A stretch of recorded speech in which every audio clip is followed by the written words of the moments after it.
G'day, how you going? I'm Clayton. This is the Planet Canada YouTube channel. Welcome back to another edition of Your Questions Answered, the video series where we tackle different questions you have about cabinet vision and we show you how it works. So in our video today, one of our viewers left this question. How can I add an automatic scribe to my end panels for the floors, the walls, when I'm trying to install it, just to give me a little bit of something to work with? It's actually quite a simple process, but it does touch on two different aspects of cabinet vision. We have talked about them previously in our videos. If I say the cabinet vision hierarchy and the object tree, if you're a little unsure of what I'm referring to, you can check out this video here, which talks about the cabinet vision hierarchy. I'll warn you now though, it was early days, so it's not my best work. And I'm not above addressing the bespectacled elephant in the room. I was going through a weird phase with glasses. Then in this video, you'll be able to see the object tree. It talks about how we can create our own end panels. So feel free to check out both of those videos before you delve much deeper into this one. Otherwise, let's get into it. So what we want to know is how we can add an automatic scribe to our end panels. So I'm going to go to the elevation view and we're going to work on this end panel here.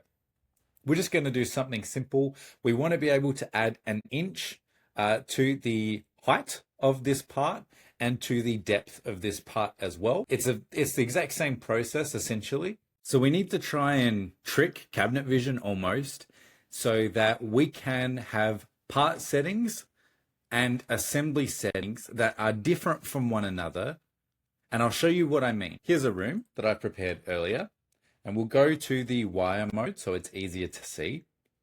Now, we've talked about this a little bit and we'll touch on it again. For you and I, we look at this and we go, that's a cabinet and that's a part. But for cabinet vision's point of view, actually they're both assemblies. So they're kind of both cabinets.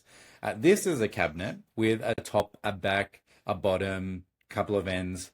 This is a cabinet too almost. It just doesn't have another end. It doesn't have a back. It doesn't have a top or a bottom, but it has a finished left end. So what that means is currently the part level settings for this end are following the assembly level settings.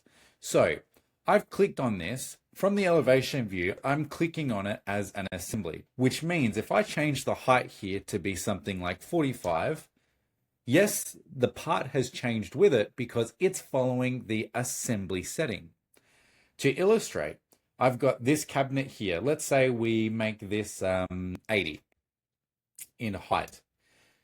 What's happened is 3 parts have changed their height to suit. So my left end, my right end, and my back have all changed because all 3 of those parts are currently following this assembly setting. So what we want then is that this end panel continues to follow the assembly setting so that we can use this panel like normal, but we just want it to then add on an extra inch automatically.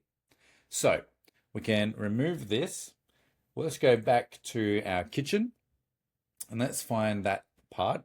If you're still feeling a little confused, that's okay. It'll make sense as we go through it together. So what we want to do is double click on this end panel that we would like to change. And we're going to move me from down here across and open up the object tree. So the object tree we can open up in the bottom left here next to the little home icon. If you're using an older version of cabinet vision, you may see the object tree up here in the top ribbon. When we open up the object tree, we see a list of all the different settings, in this case, which make up our assembly. So because we're on the assembly view, the assembly level of the cabinet vision hierarchy, and we've clicked on the object tree, cabinet vision's giving us all the settings for this assembly and then all the parts which make up this assembly. So if I was on this field here, this top assembly field, if I made changes to the DX, DY, or DZ value, that's identical to when we're changing the assembly settings from our elevation or plan view, like we see here. So if I click on the part, for instance, at the moment, because I haven't told cabinet vision that this part shouldn't be following the assembly settings, any change I make on the assembly level, any change I make to the height or to the width of this part here is automatically going to happen to this part. However, we can trick cabinet vision here. So if I click on the finished left end and the dy, and let's say we want to add an automatic inch to this, I don't want to just change this value to 85, and I'll show you why. If I make this value, in fact, let's just do something very clear. Let's go 90, okay? So I've now made this 90, and you can see that Cabinet Vision has now added to the height of this part so that it's now 90 inches. But you'll notice here it's telling me that the assembly is 84 inches high. So they're currently not following each other. The problem with this is if now I was to make a change to this value, let's say 80, the assembly level changes, but the part level isn't changing. It's going to stay at 90 because on a lower, more specific level, I have broken that connection and overrid Cabinet Vision so that it uses that 90 value instead of whatever our assembly is saying. So this is how we can use a formula to create a smarter part. So let's try to very logically, very quickly break down what this formula needs to be, because this is a great tip for you. If you're new to Cabinet Vision, you're working it out, and you want to be able to tackle these kinds of problems yourself, one of the best tips I can offer is try and, as simply as possible, work out what you're trying to accomplish in our human terms, okay? And then translate that into Cabinet Vision terms using these settings here, okay? I'm a big believer in you teach a man to fish. So now from Cabinet Vision's point of view, if we look at our object tree, I'm telling it I want the end panel to follow the DY setting of my cabinet and then add in automatically that extra inch. So I'm going to copy this field here.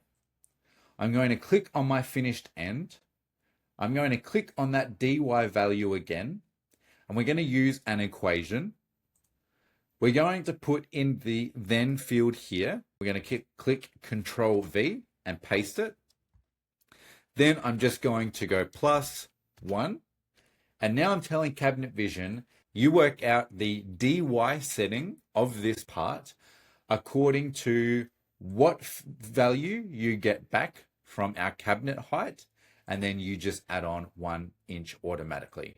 We click OK, and now Cabinet Vision has made that adjustment. We've now got that formula, and that end panel is a smart end panel.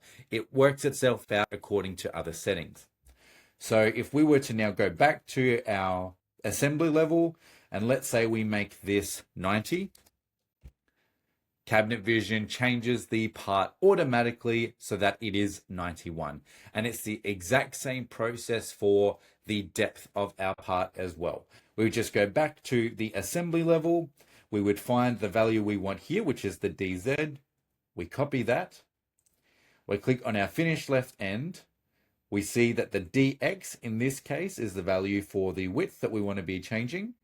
We go equation, Control V, +1, test, click OK. And now, if we go to our 3D view, you see that Cabinet Vision has an extra inch on the height and the width of this part. So that is the easiest way to do it. We could save this panel now to our catalog, and we don't have to add those formulas again. Every time we grab this from the catalog, it will automatically have this scribe attached, okay? But if I click return, let's make this the 84 again. You will notice though, however, that that inch, because we've genuinely changed the height of this part, it's visible from the elevation or plan view. We could change where that inch is added. We could move it down below to the floor if we wanted to. So to do that, I'm going to click on that part again. We're going to go to our object tree. We're going to click on the case and the finished left end.